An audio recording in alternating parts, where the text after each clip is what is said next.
The TV industry isn't the same as it used to be.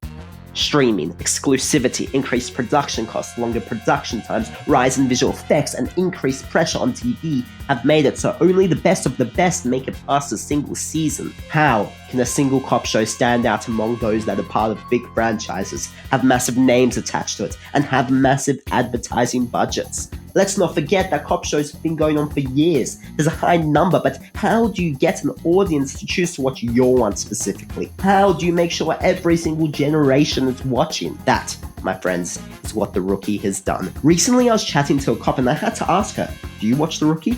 She told me she does, and I began interrogating her. I asked her about the realism, what it's like watching her job done on TV. I asked her why she even watches it. Does she find it fun, entertaining, fulfilling? Her answers were simple.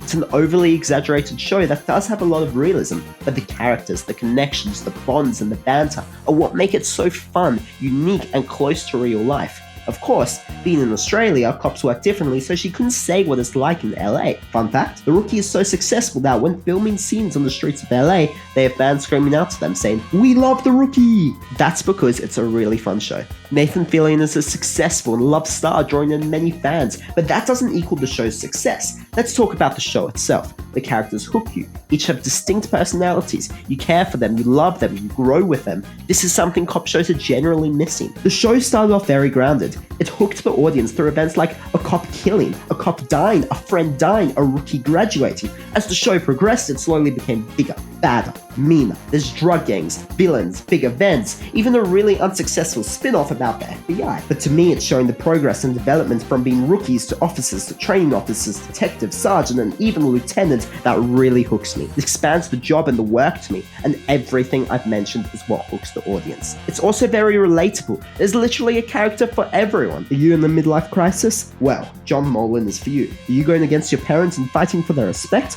Lucy Chen is for you. Are you following what you were always supposed to do, even if it's not actually necessarily right for you? Jackson West is for you. These are all relatable situations, relatable characters. You, the audience, want to follow along, see the journey, and learn something for yourself along the way. And of course, there's Chenford. For those of you who haven't watched the show, it's the shipping of two of the main characters, Tim Bradford and Lucy Chen. Because the relationships in this show constantly drawing you in and making you tune in to every new episode just to know what's going to happen to them and their relationship next. But where does this even become both big and loved? TikTok, which leads to how The Rookie went from a success to a massive hit, watched by everyone of all ages or genders or, well, honestly, just everyone really. Literally, everyone I talked to has either heard of or watched the show, and I talked to a lot of people. I'll tell you this, I found out about The Rookie through TikTok. There's a very good chance that you did too. Well, at least if you're my age or my generation. It's the first proper cop show I've watched. I'm excluding Brooklyn Nine-Nine because that's basically a sitcom.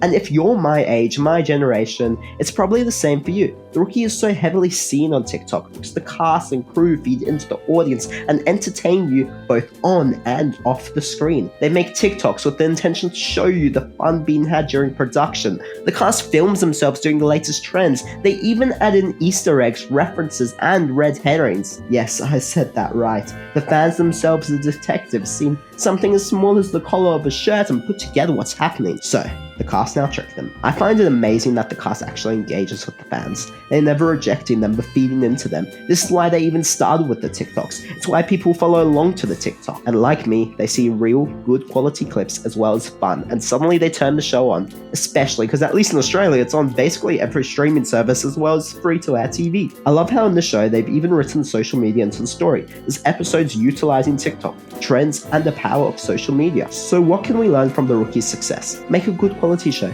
Expand your fandom by appealing to them, and then you'll become successful. Look, in this day and age, you need to become a trend. There has to be a good reason to tune in. You need to feed into social media and become social media famous. This will and does bring an audience. And you know what? It sounds much easier than it is. Thank you all for watching this video. I hope you enjoyed it. The Rookie is one of my favorite shows right now, and I'm so happy to be sharing my love of it with all of you. Please like and subscribe. It will help support my channel grow. And after all this talk, please make me YouTube successful. Let me know your thoughts, and have a great day.